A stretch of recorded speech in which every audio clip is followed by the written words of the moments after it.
I used to work the night shift at a 911 dispatch center. Most calls were exactly what you'd expect. Car accidents, burglaries, medical emergencies. But there was one call that was never explained. And after what happened, I never worked another overnight shift again. It was 3:17 a.m. when the line rang. I answered the call with the usual greeting. 911, what's your emergency? For a few seconds, there was nothing. Just static. Then I heard a little girl whisper, "Please, don't let him find me." I asked for her name. No answer. I asked for her address. Silence. Then she quietly said, "He's coming back." I immediately tried to trace the call, but nothing appeared on the screen. No number. No location.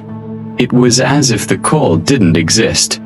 I kept talking, trying to keep her calm. I asked where she was hiding. She whispered, "In the closet." Then I heard footsteps. Slow, heavy footsteps. Somewhere in the background. The little girl started crying. I told her to stay quiet and not make a sound. Then a man's voice echoed through the phone. "Who are you talking to?" The line went silent. I shouted into my headset, "Hello, are you there?" Nothing. Then I heard a closet door slowly creak open. The little girl screamed. The call disconnected. I sat there frozen. My supervisor came over and asked what was wrong. I told him everything. He checked the system. There was no record of any incoming call. No recording. No trace request. Nothing. He thought I had imagined it. A week later, I couldn't stop thinking about that little girl's voice. So I searched through old police archives during my break. After hours of digging, I found something. A newspaper article from almost 20 years earlier. It was about a missing family.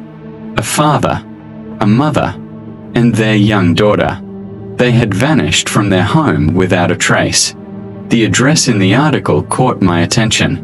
It was the exact same street where the old dispatch center had been built years before. My stomach dropped. Then I noticed the date. The family disappeared on October 14th. The same date I had received the call. Exactly 20 years later. I convinced myself it was just a coincidence. Until the next night. At exactly 3:17 a.m., my phone rang. It wasn't the dispatch line. It was my personal cell phone. The screen showed no number. I answered anyway. For a few seconds, there was only static. Then I heard the same little girl's voice. Soft. Shaking. Barely above a whisper. She said, "I told you, he'd find me." Then, before the call ended, I heard a man's voice. Very close to the phone. Very calm. He whispered, "You're next."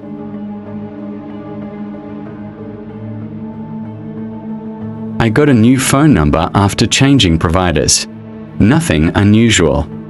I sent a few texts to friends, updated my accounts, and forgot about it.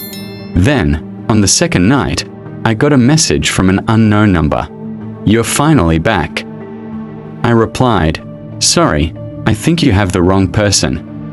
A few seconds later, they answered, "No, this is definitely your number." I thought it was just someone messing with me, so I ignored it. But the messages kept coming. Every night at exactly 2:13 a.m. Always from a different number. Always the same question. "Why did you leave us?" I blocked them. It didn't help. The next night, my phone rang. When I answered, I heard nothing but breathing. Slow. Heavy. Like someone was standing right next to the microphone. Then the call ended.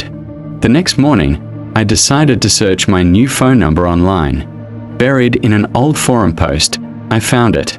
Someone had written that the number used to belong to a man named Daniel who had disappeared 3 years earlier. People claimed his family still called his phone every night, hoping he'd answer. I felt bad for them. So when the phone rang again that night, I answered. A woman was crying on the other end. She whispered, "Daniel, is that you?" I told her she had the wrong number. The crying stopped instantly. Then she quietly said, "No, I don't." The line went dead. A second later, I got a text message.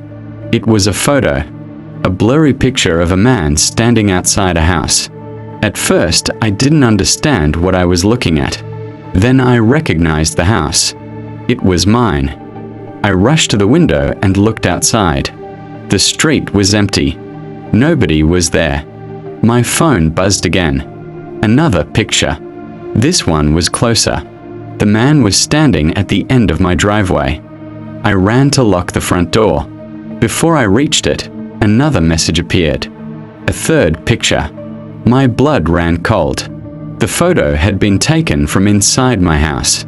It showed me standing in the hallway, staring at my phone. Then my bedroom door slowly creaked open behind me. I turned around. Nobody was there. My phone rang one last time.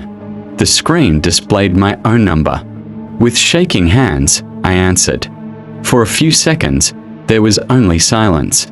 Then I heard my own voice whisper, "Don't turn around."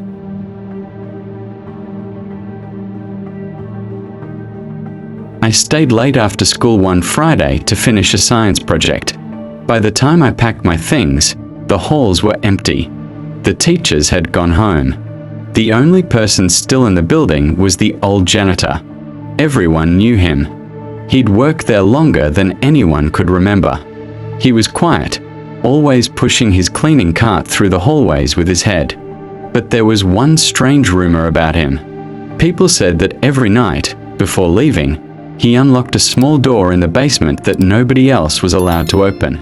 I never believed it. As I walked toward the front entrance, I realized I had left my backpack in the science lab.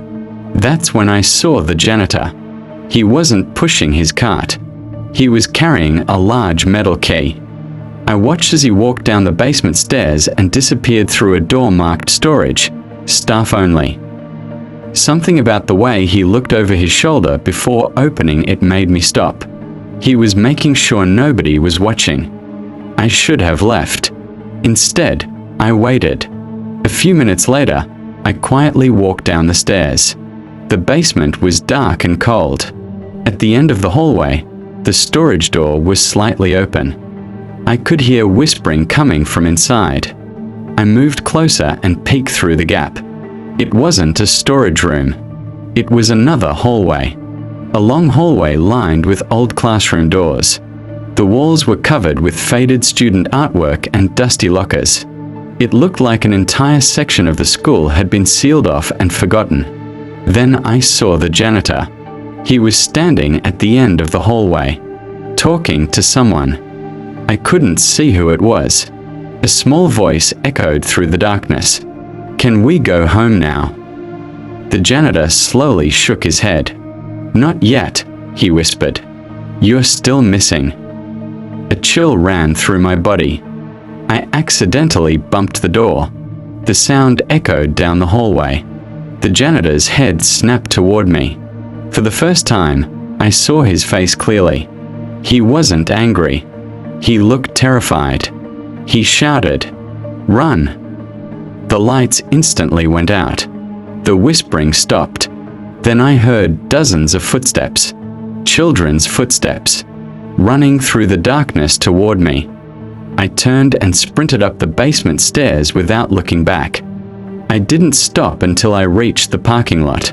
The next morning, I told the principal everything. He stared at me for a long moment, then quietly asked, "What basement?" I told him about the storage room, the hallway, the janitor. His expression changed.